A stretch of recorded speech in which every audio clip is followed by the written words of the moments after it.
বান্দা যখন ফিরে আসে ভাইয়া, কেউ যখন তওবা করে, ভুল বুঝতে পারে, আবার নতুন করে আল্লাহর কাছে ক্ষমা প্রার্থনা করে, কসম খোদা আল্লাহ তাআলা ভীষণ খুশি হয়। হাদিসে আছে আল্লাহর কোনো বান্দা যখন তওবা করে, আল্লাহ তখন ফেরেশতাদেরকে বলে, আমার ফেরেশতারা 7 আসমান আর জান্নাত সাজিয়ে দাও। ফেরেশতারা জান্নাত সাজায়, আসমান সাজায়। ফেরেশতারা ডেকে বলে, রব্বুল আলামিন কি হলো যে কারণে আসমান সাজাইলেন, জান্নাত সাজাইলেন? রব্বুল আলামিন তখন বলে, আসলাহাল আবদু মাওলাহু, এক ভেগে যাওয়া গোলাম আজকে তার মনিবের সাথে সম্পর্ক ঠিক করে বলছে। আল্লাহ বলে, আমার এক গোলাম আমার থেকে ভাইগে গেছিল রে, অনেক দিন ওই আমারে সেজদা দেয় নাই, আজকে দিছে। অনেক দিন সে আমারে ডাকে নাই, আমি খুব কষ্ট পাচ্ছিলাম। আমার বান্দা আমার হাতে গড়া, আমার দেওয়া নাক, চোখ, কান, আমার দেওয়া জবান, আমার দেওয়া জিহ্বা, আমার গড়া বান্দা আমারে ভুলে আমার থেকে ছুটে গেছে। আজ আমার সেই ভেগে যাওয়া বান্দা আমার কাছে ফিরে আসছে। লাল্লাহু আশাদ্দু ফারাহান বিতাওবাতি আবদি, নবী সাল্লাল্লাহু আলাইহি সাল্লাম বলেন, আল্লাহ তাআলা ভীষণ খুশি হয় বান্দা যখন তওবা করে। এজন্য যুবক ফিরে আসো, নওজোয়ান ফিরে আসো, নিজের ক্ষতি করো না। আমি প্রত্যেক দিন বলি ভাইয়া, তুমি মরে গেলে হ্যাঁ পৃথিবীর কিচ্ছু আসবে, এই বন্ধুরা ধোকা ধোকা। একটা ফোলা ফাইন, তুমি মরলে খানা বন্ধ করতে হবে, কসম খোদা তুমি লিখা নাও। তোমার একটা ফ্রেন্ড এক লগে যদি বইয়ে বইয়ে বিড়ি খায়, তোমার লগে গাঞ্জা খায়, ফুটটা খায়, বাবা খায়, মদখোর, গাঁজাখোর, একসাথে বইয়া উলঙ্গ ছবি দেখো, ওই জানোয়ারে জিজ্ঞেস করো বলে, আমি মরলে আমার ঠ্যাংটা ভাঙলে তুই একবেলা খানা বন্ধ রাখবি। কথা বুঝেন নাই? ধোকা ধোকা, এগুলো ধোকা। ওরা কেউ থামবে না। আরে আপন বাপ মরলে যেই সন্তানরা দিনের বেলা দাফন কাফন করছে, তারা কি সেই সন্তানরা, আপন সন্তানরা রাতের বেলা ভাত খায় না? কথা বলেন না কেন?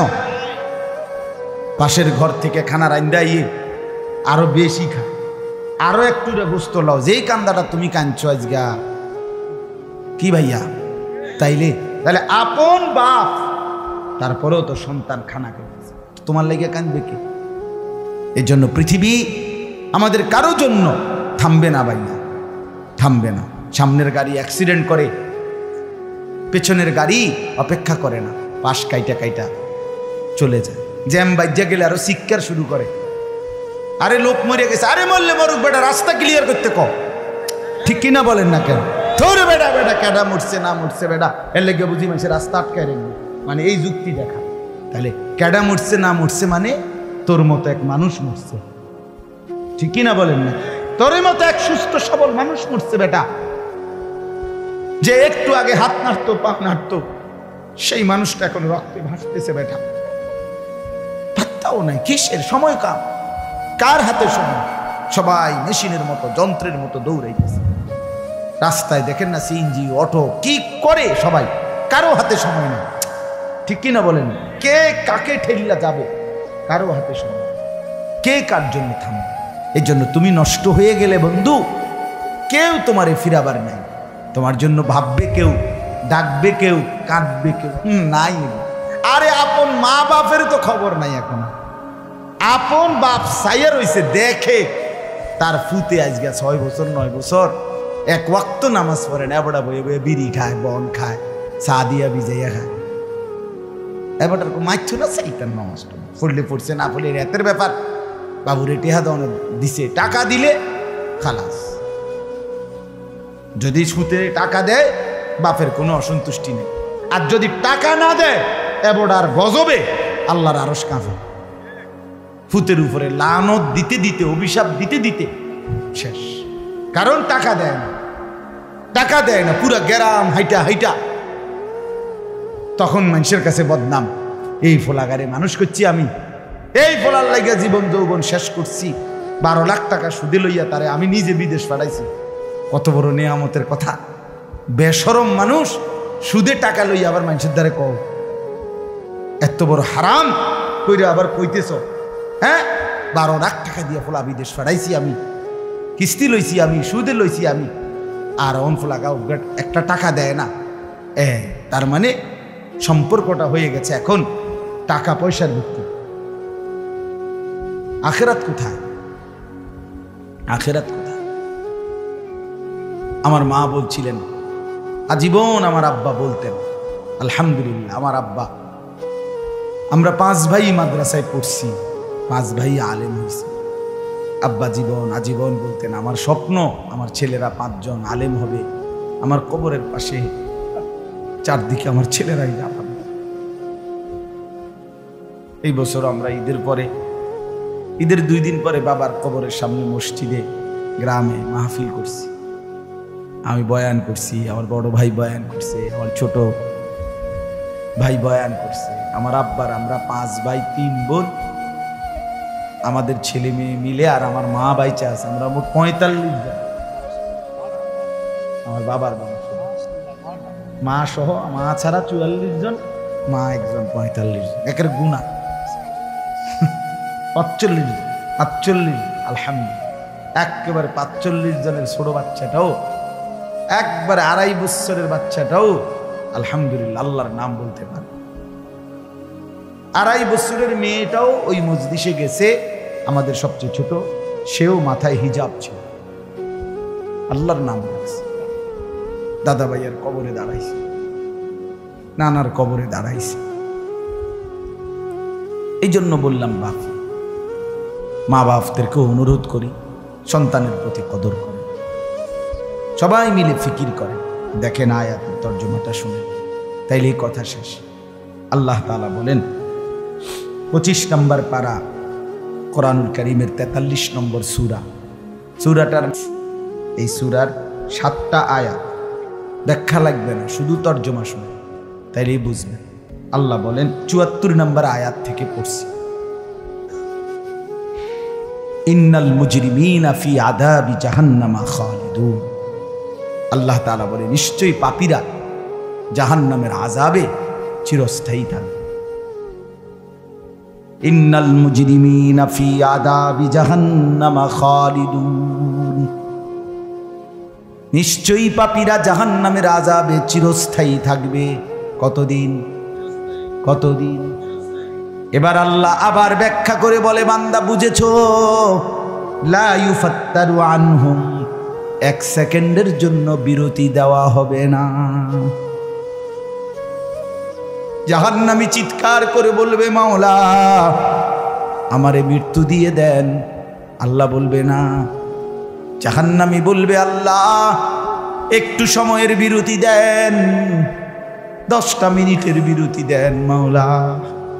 24 ঘন্টার আগুন, আমারে 10টা মিনিট একটু আলগা থাকতে দেন, আমি যে আর পারছি না মাওলা, এতটা ভীষণ আযাব আমি যে আর সইতে পারছি না মাওলা, আর পারছি না।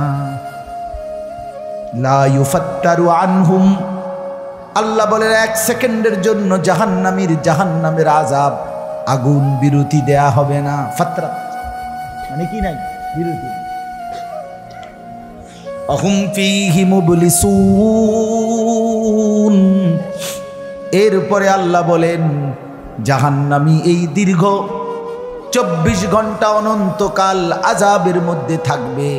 কেমনে থাকবে? মুবলিসুন, বিষণ্ণ হয়ে, উদাস মনে। কোনোদিন চেহারায় 1 সেকেন্ডের জন্য হাসি ফুটবে না, কোনোদিন আর সুখের নাগাল পাবে না। আজ তো বন্ধু রাত কেটে ভোর হয়, ভোর গিয়ে রাত হয়, অন্ধকার আলো হয়, আলো অন্ধকার হয়। যে হাসে সে কাঁদেও, যে কাঁদে আবার সে হাসেও, ঠিক না? কিন্তু রব্বুল আলামিন বলেন ওয়াহুম ফীহি মুবলিসুন, জাহান্নামীর মন, জাহান্নামীর চেহারা বিষণ্ণ, উদাস, সব সময় হাসিবিহীন থাকবে, কোনো সেকেন্ড হাসতেই পারবে না। এবার আল্লাহ নিজে বলবেন মলিন চেহারা দেখে জাহান্নামীকে, জাহান্নামীর চিৎকারে আল্লাহ নিজেই বলবেন ওমা যালামনাহুম, জাহান্নামী নাফরমান আমি কিন্তু তোর উপরে মোটেই জুলুম করি নাই। আমি রাতও দিয়েছি বান্দা, দিন দিয়েছি, আমি সুযোগ দিয়েছি, সময় দিয়েছি। 8টা বাজে এশার আজান হয়েছে, এখন বাজতেছে রাতের 11:30। তাইলে আমি কিন্তু হায়াত 3.5 ঘন্টা তো দিয়েছি। আর 4 এশার নামাজ পড়তে তো 3.5 ঘন্টা সময় লাগে না? লাগে। আমি তো ফজরের ওয়াক্ত আসার পরে ওয়াক্ত শেষ হওয়া পর্যন্ত প্রায় 1.5 ঘন্টা সময় দিছি। 4 রাকাত নামাজ পড়তে তো 1.5 ঘন্টা লাগে না? আমি তো জোহরের আজান হওয়ার পরে জোহরের ওয়াক্ত প্রায় 2.5 ঘন্টা, 2 ঘন্টা তো দিয়েছি। জোহরের নামাজ পড়তে তো বান্দা 2.5 ঘন্টা লাগতো না? হ্যাঁ। আসরের নামাজ 4 রাকাত নামাজ পড়তে তো 1.5 ঘন্টা লাগে না? তাহলে বলো না বান্দা আমি কি কোনো জুলুম করেছি কিনা বলো? ওমা যালামনাহুম, আমি বান্দা নাফরমান, আমি কিন্তু তোমাদের উপরে তাদের উপরে জুলুম করি নাই। ওয়ালাকিন কানু হুমুজ জালিমিন।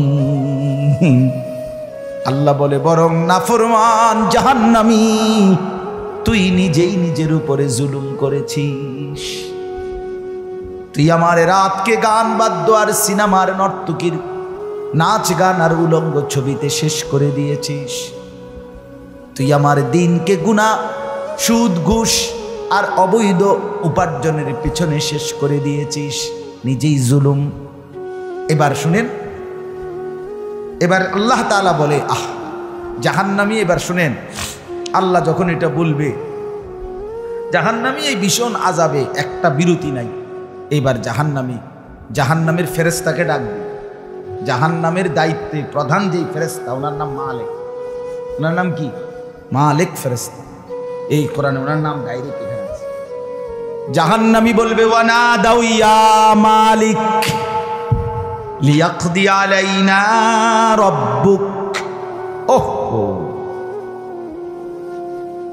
আল্লাহ বলে জাহান্নামীরা, জাহান্নামের ফেরেশতা মালিককে ডাক দিবে ইয়া মালিক, হে মালিক শোনো না।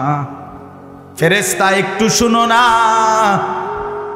লিয়াকদি আলাইনা রাব্বুক, ফেরেশতাকে বলবে ফেরেশতা তোমার রব, তোমার আল্লাহকে একটু বলো না এমন কষ্টের আযাব না দিয়ে আমারে চিরতরে একবারে শেষ করে দিতে। আমি যে আর পারছি না। লিয়াকদি আলাইনা রাব্বুক, বলো না ফেরেশতা, তোমার মাওলাকে বলো না, তোমার রবকে বলো না আমারে একদম শেষ করে দিতে, আমারে মৃত্যু দিয়ে দিতে। আমি যে আর পারছি না। কেমনে সইব এত গরম, কেমনে সইব এত আযাব? ফেরেশতা তখন বলবে ক্বালা ইন্নাকুম মাকিসুন। ফেরেশতা বলবে না নাফরমান পাপী, এই জাহান্নামী তোকে অপেক্ষা করতে হবে, মৃত্যু হবে না। আল্লাহ বলবেন লাকাদ জিনাকুম বিল হক, আমি তো বান্দা সত্যের বাণী, সঠিক বাণী বারবার তোমার কাছে নিয়ে এসেছিলাম। একবার বেলায়েতুল্লাহ বলছে, একবার আনিসুর রহমান বলছে, বারবার বারবার বারবার আমার কত বান্দা দিয়ে, কত ইমাম, কত খতিব, কত আলেম, কত বুজুর্গ দিয়ে আমি তো সত্যের বাণী, কোরআনের বাণী, এই জাহান্নামের কথা বারবার তোর কাছে বলাইছিলাম বান্দা। ওয়ালাকিন্না আকসারাকুম লিল হাক্কি কারিহুন, কিন্তু তোমরা তো অধিকাংশই আমার সত্যের আহ্বান, আমার কোরআনের আহ্বানকে অপছন্দ করেছ। পাত্তা দিছ এত বাদ দিস বুঝুল্লাই তার কইবই মাতিস। তাই আছে না এমন ব্যর্থমিজ লোক, কথা বলে না? অনেক বুড়া মানুষও আছে, বুড়া মানুষ। আর রাখো হুজুররা যত কয় এত না, কিছু কইতে লাগলে বাড়াইয়াও কয় বেটা হুজুররা বেড়ায়। কথা বলেন না কেন? হ্যাঁ, আরে রাখ আল্লাহ ভরসা বেটা, আল্লাহ ভরসা কিতা, আল্লাহ ভরসা কিতা মানে আল্লাহ কি, আল্লাহ কি হিসেবে ভরসা আমি এটা বুঝাই। এখন আল্লাহ বলছে বান্দা তুমি বিড়ি খাইতে থাকো আমি ভরসা, হ্যাঁ এমনি আল্লাহ কইছে নাকি? তুমি টেলিভিশনে নাচ গান প্রত্যেক দিন বিকালে নর্তকী দেখো আমি ভরসা, এটা নিয়ে আল্লাহ কইছে। তো আপনি কিতা কইলেন কি আল্লাহ ভরসা কিতা, কি বুঝাইতে চাইলেন? হ্যাঁ আল্লাহ ভরসা মানে কি? মানে আপনি গুনার উপরে মৃত্যু পর্যন্ত টিকে থাকবেন আর আল্লাহ ভরসা, এটাই না? নবী সাল্লাল্লাহু আলাইহি সাল্লাম সুপারিশ করবেন মানে কি? নবীজি সুপারিশ করবেন এই কথার অর্থ কি? এই কথার অর্থ এই যে উম্মত তুমি বিড়ি সিগারেট মদ জুয়া চুরি ডাকাতি জিনা ব্যভিচার নাচ গান সুদ ঘুষ তোমার যে দুর্শল্যে কুলায় মৃত্যু পর্যন্ত শেষ মুহূর্ত পর্যন্ত তুমি করতে থাকো, আমি সুপারিশ করে করে তোমার বেহেশতে দিন, এই তো অর্থ না? তো কি তা আপনি বলেন আমারে কি আসলে কি? আরে মুসলমান খুব বেশি খামখেয়ালি, খুব বেশি খামখেয়ালি। এবার দেখেন একটা শক্ত কথা আল্লাহ বলছে, আম আবরামু আমরান ফাইন্না মুবরিমুন। আল্লাহ বলে জালেমরা পাপীরা তোরা আমার আযাব থেকে বাঁচবার কোনো ব্যবস্থা করেছো কিনা তোমরা ঠিক করো। ফাইন্না মুবরিমুন, আমি তোমাগরে কেমনে ধরবো শাস্তি দেব কি কি এগুলো আমি আল্লাহ আমারগুলো ঠিক করে ফেলেছি। যে আম আবরামু আমরান, তারা কি কোনো ব্যবস্থা করেছে কিনা জিজ্ঞেস করেন। ফাইন্না মুবরিমুন, আমার ব্যবস্থা আমি করে রাখছি। বুঝেন নাই কথাটা? আল্লাহ বলেন আমার শাস্তি দেব কি কি, আমার আযাব দেব কি কি আমি সব ঠিক করে রাখছি জাহান্নামে। তুমি বান্দা বাঁচবা কেমনে তোমারটা তুমি ঠিক করছো কিনা বলো। এবার শেষ আয়াত, আম ইয়াহসাবুনা আন্না লা নাসমাউ সিররাহুম ওয়া নাজওয়াহুম। আল্লাহ বলে নাফরমান পাপীরা জালেমরা দুশমনরা মনে করে আমি তাদের গোপন কথা অন্ধকারের গোপন পরামর্শ একেবারে চুপচাপ নিরিবিলি কথাগুলো আমি শুনতে পাই না। কারণ ইয়ারফোন লাগাই রাখছে না, মা কানের মধ্যে দুটা বল্টু লাগাইলে তার আল্লাহ শুনে না, কথা কয় না। হ্যাঁ আল্লাহ জিজ্ঞেস করছে তুমি এই ভাবছো না তুমি যে কানের মধ্যে গান শুনবার টাইমে ইয়ারফোনের বল্টু লাগাইয়া রাখো, তুমি মনে করছো না ফরমান মাইনসে না শুনে না, তো মাইনসে যখন শুনে না আমিও শুনি না নাকি? জবাব দেন ওই যুবক, বলো না মিয়া। মাটির নিচে কিংবা অন্ধকারে অথবা একাকী কোনো গোপন জায়গায় তুমি যেই অসভ্যতা করছো, যেই ভিন নারীর সাথে কথা বলছো, বন্ধুদের অসভ্য আড্ডা দিচ্ছ, তুমি মনে করছো গ্রামের কেউ দেখে না, গ্রামের কেউ জানে না। আল্লাহ বলে তাহলে তুমি কি এই ভেবেছ যে আমি আল্লাহও জানি না? বালা, হ্যাঁ আল্লাহ বলেন আমি জানি, আমি শুনি, আমি দেখি। আর অরসুলুনা লাদাইহিম ইয়াকতুবুন, আমার পক্ষ থেকে মনোনীত ফেরেশতা ডান কাঁধে বাম কাঁধে তারা কিন্তু সাথে সাথে 24 ঘন্টা ইয়াকতুবুন লিখতেছে লিখতেছে লিখতেছে লিখতেছে কি না বলেন? ডান কাদের আর বাম কাদের ফেরেশতাকে তুমি তোমার থেকে আড়াল করবা কেমনে? বলেন না কেন? কেমনে আড়াল করবেন? সুযোগ আছে কারো? আল্লাহ আমাদেরকে বুঝ দান করে। অতএব বাপ, জাহান্নামীর আত্মচিৎকার শুনলেন আপনি, জাহান্নামী আল্লাহকে ডাকবে, জাহান্নামী ফেরেশতাকে ডাকবে, জাহান্নামী একটু আযাবের হালকা করতে চাইবে, জাহান্নামী মৃত্যু কামনা করবে, জাহান্নামী কতভাবে যে বাঁচতে চাইবে, কিন্তু কসম আল্লাহ বাঁচতে পারবে না। এই জন্য দয়া করে রাত গভীরে মেহেরবানি করে চলেন প্রত্যেকে, ইনশাআল্লাহ সিদ্ধান্ত নিন। শেষ পর্যন্ত যে কয়জন যুবক টিকে রইলা, বসে রইলা, ভাইয়া তোমাদের কাছে অনুরোধ, আজকের থেকেই বদলাও ভাইয়া। আগামী দিনে মুসলমানের জন্য, ইসলামের জন্য খুব বেশি যুবকের দরকার। তোমরা না আগাইলে, তোমরা না ফিকির করলে আগামী দিনে ইসলামের জন্য লড়বে কে? সারা পৃথিবী ইসরায়েলের ইয়াহুদিদের জুলুম অত্যাচার এখনো তো শেষ হয়নি। সেই গত বছর অক্টোবর মাসে ফিলিস্তিনের মুসলমানদের উপরে বোম্বিং অত্যাচার শুরু হয়েছে। অক্টোবর, নভেম্বর, ডিসেম্বর, জানুয়ারি, ফেব্রুয়ারি, মার্চ, এপ্রিল, আজকে 7 মাস চলতেছে, এখনো বন্ধ হয়। আজকে 7 মাস যে মানুষগুলো যাদের কোনো ঠিকানা নাই, নারী, পুরুষ, বাচ্চা, কোলের বাচ্চা, বলেন ভাইয়া 7 মাস তারা কি পরিমাণ মানবেতর জীবন যাপন করতেছে। এই রমজানেও ফিলিস্তিনের মাসুম বাচ্চা খাবারের অভাবে, ইফতারের অভাবে ঘাস চাবাইছে। এটাও তো ছবি আসছে, ঘাস চাবাইছে। আমার বাচ্চাটা 2.5 বছর, একটা মেয়ে আমার সাথেই ঘুমায় রাত্রে, প্রায় সময় রাত্রে উঠা এই 2 ঘন্টা 2.5 ঘন্টা হঠাৎ উঠে বাবু পানি ঘামো, পানি ঘামো। আমি সবসময় আমার বালিশের পাশে, খাটের পাশে পানি রাখি। তাহলে আমার এই ছোট্ট মাসুম বাচ্চা যখন পানি চায়, আমি তাকে পানি দিই। তো ফিলিস্তিনের এই ছোট বাচ্চা যদি তার মার কাছে পানি চায়, সে মা কোত্থেকে পানি দিবে? আমার ছেলেটা 6 বছর 7 বছরের, ওরা দুইজন, এই ছোট মেয়েটা আর এই ছেলেটা সারাক্ষণ বাসায় এই একবার এটা খাই, ওইটা খাবো, ওইটা খাবো। আমার এই কত সময় ফোন দিয়ে, আবু এটা আইনি, ওইটা আইনি। ওই দিন রাতের বাজে 1টা-1.5, আবু মালটা আইনি। আমি 1 কেজি মালটার জন্য 3 বাজারে গেছি, রাতের বাজে গেছে 1টা-2টা, কোথাও দোকান খোলা নাই। আমি দেখলাম বাসায় আমার ছেলেটাও মেয়েটাও, এই ছোট, কসম আল্লাহ, আমি গেট খুলছি, দরজা আমার জন্য দৌড়ে দাঁড়ায় আছে, ও মালটা আনছি না। আমি জড়ায় ধরে বললাম যে আব্বা কোথাও পাই নাই, একটা দোকানও খোলা নাই।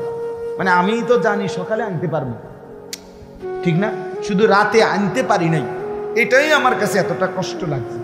তো যেই বাবা, যেই মা ওই মাসুম বাচ্চাদেরকে আজকে 7 মাস খাবার দিতে পারে না, ওই বাচ্চাটা, ওই বাবার কলিজার কি হালাত। এমন পরিণতি যদি আমাদের হয়, এমন পরিণতি যদি তোমার ছেলের বেলায় হয়, বলো যুবক, তোমার বিয়ের পরে থেকে যদি শুরু হয়, তোমার বাচ্চা হওয়ার পর থেকে যদি শুরু হয়, তখন কি হবে?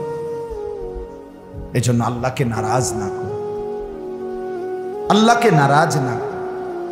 দয়া করে ফিরতে চাই, আমরা ফেরাইতে চাই, নিয়ত করি ইনশাআল্লাহ। ঠিক আছে না? ইনশাআল্লাহ নতুন করে ভাবো, সবাই একসাথে ভাবা পারবা না। যেই যুবকদের ফিকির আছে, বুঝ আছে, দিমাগ আছে, তুমি নামাজ পড়ো, ইনশাআল্লাহ ভালো হবে। তুমি মোবাইল প্রয়োজনে ব্যবহার করো, যার যেটুকু প্রয়োজন এটুকুই দেবো। শুধু শুধু নারীর ছবি, নাচ, গান, অস্থির দৃশ্য কোনো দরকার নাই। আর হিম্মত করে নামাজ, মরি বাসি, এত বেজ্জুতি কথা শোনার চাইতে, এত কষ্টের চাইতে, পরকালের অশান্তির চাইতে নামাজ পড়বো আমরা। দেখবেন ছেলেরা, তোমরাও হিম্মত করে শুরু করলে 5 ওয়াক্ত নামাজ ওষুধের মতোই মনে করো না, বিষ ওষুধ, তিতা ওষুধের মতো। দেখবে 1টা মাস যদি কেউ একটু জন্মা যে মরি বাসি নামাজ পড়মুই, কসম একসময় এটা মজাদার হয়ে যায়। হ্যাঁ, সেজদা দিলে খুব মজা হয়। সেজদা দিলে বান্দা আল্লাহ পিঠে মাথায় আদর করে হাত বুলায়, খুব আদর করে, আল্লাহ পাক খুশি, বান্দাকে কোলে তুলে নেয়, আদর করে। এই জন্য আমরা দয়া করে ইনশাআল্লাহ নামাজ পড়ি। পর্দার আড়ালের মা বোন যারা আছেন, মা, আপনি যদি বেপর্দা হন, আপনিও শেষ হইলেন, এলাকার ছেলেগুলোকেও নষ্ট করলেন। একজন বেপর্দা নারী শুধু নিজে গুনাহগার, সে অসংখ্য মানুষকে পাপে অংশগ্রহণ করায়। এই জন্য একজন বেপর্দা নারী, সে সরাসরি জাহান্নামের ফেরিওয়ালা। সে কিসের ফেরিওয়ালা? জাহান্নামের ফেরিওয়ালা। সে জাহান্নামের ফেরিওয়ালা, আগুনের ফেরিওয়ালা। কারণ সে তো তার রূপ যৌবন দেখাইতেছে, ফেরিওয়ালার মতো পিছনে পিছনে ডাকতেছে অসংখ্য যুবককে, দেখো আমাকে, বরবাদ করো নিজেকে, বরবাদ করো নিজের চরিত্র, বরবাদ করো নিজের কবর, বরবাদ করো নিজের আখেরাত। তাহলে সে গুনাহের ফেরিওয়ালা, সে জাহান্নামের ফেরিওয়ালা। সে অসভ্যতার ফেরিওয়ালা। এই জন্য একটি সমাজের মধ্যে সবচেয়ে নিকৃষ্ট বেপর্দা না, বেপর্দা না। আল্লাহ তাআলা আমাদের মা বোনদেরকেও হেফাজত করে। আজকের মাহফিল যে যুবকরা সাজাইছে, আল্লাহ তাআলা সমস্ত নওজোয়ানদেরকে কবুল করে। বাস্তবতা হইল আসলে 4-5 মাস, মেন শীত সিজন 4 মাস 5 মাস। এখন 5 মাসে যদি 30 দিন করে হয় তাহলে হলো 150 দিন। যদি প্রতিদিন 2টা করে মাহফিল দিতে হয়, দেওয়া যায়, তাহলে 300 মাহফিল মনে করেন। এখন মাহফিলের কাগজ আমার গাড়িতে এখনো আছে মনে হয় কমপক্ষে 1,500-2 হাজার। এটি আমরা ফরে রয়েছে কাগজ, ব্যাগ ভরা এতটি কাগজ। আমি কি করতে পারি? কেমনে দাও, কিভাবে দাও? আচ্ছা, সারা বাংলাদেশ তো নবীনগরকেই বলে, ঠিক না? বাংলাদেশ মানে তো নবীনগর। আপনি বলেন সারা দেশ থেকে এই মাহফিল নিয়ে কাবজাব, কত মানুষের আবেদন, অনুরোধ, কাকুতি মিনতি। এরপরও আমাদের এই মুফতি বেলায়েতুল্লাহ সাহেব এবং আমাদের এই নবীনগর এসআর মসজিদের ইমাম মকবুল ভাই, মৌলানা মকবুল সাহেব, এরা সবচেয়ে বেশি মাহফিলে কম না। আলহামদুলিল্লাহ, আমি চেষ্টা করছি, ওনাদেরকে অনেকগুলো মাহফিল দিচ্ছি, আরও দেওয়ার ফিকির আছে, কিন্তু আসলে সময় একদমই অল্প। মূলত খুব বেশি ডেট নাই, কুলাম যায় না। এই জন্য এই সময় দিতে হচ্ছে। ওই ভাই ইমাম সাহেব অনেক অনুরোধ করছে, আমারও মনে আছে, ওখানে বারবার বেশি অনুরোধ করছে। এই জন্য যাক, আল্লাহর দয়া আশা হয়েছে। আমিও আপনাদের জন্য দোয়া করি, আপনারাও আমার জন্য দোয়া করবেন। আল্লাহ তাআলা আমাদের সবাইকে মিলেমিশে দ্বীনের কাজে অংশগ্রহণ করার তৌফিক দান করেন। আমিন।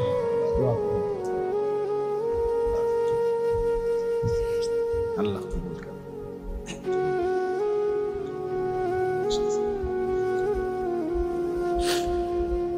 অনেক কষ্ট করে প্রবাসী যে বিদেশি ছেলেরা, আমি নিজ চোখে দেখি। এইবারও আমি উমরায় গেছি, যে রমজানে, এই রমজানে আমি প্রবাসী ভাইদের রোমে রোমে গেছি, বয়ান করছি। এই 12 জন, 14 জন, 16 জন, 20 জনের রুম, হালাকা। এবার বেলায় যে হালাকা কাকিয়া, হ্যাঁ, ওখানে গিয়ে বয়ান করছি। এবার এই আমগো প্রবাসী বাংলাদেশি ভাই, আর এই অনেক কষ্ট করে, 12 ঘন্টা 14 ঘন্টা ডিউটি করে। হ্যাঁ, এরপরে আপনার এই ছোট্ট একটা রুমের মধ্যে 14 জন 16 জন একসাথে ঘুমায়, নিজেরা রান্না করে খায়, নিজেরা। ঠিক আছে, কথা হবে ইনশাআল্লাহ। হ্যাঁ, এই জন্য এরা অনেক কষ্ট করে। এই কসবার এক ছেলে, আমি এক মাস এবার আমার এইবার রমজানে জড়ায় ধরা আমার কানছে অনেক, বিদেশ মক্কায়। ছেলেটা আমারে বলতেছে, হুজুর আমি 8 বছরে আজকে বিদেশ করি, এই 8 বছরে কোনোদিন এই বিদেশে একজন ভালো ডাক্তার কোনো শরীরে কোনো রোগ সুখের জন্য দেখাইনি। কয়েকজন ডাক্তার যদি দেখাই, তাহলে হেরার যে ওষুধ টষুধ দিবে আমার 15-20 হাজার টাকা চলে যাবে খরচ।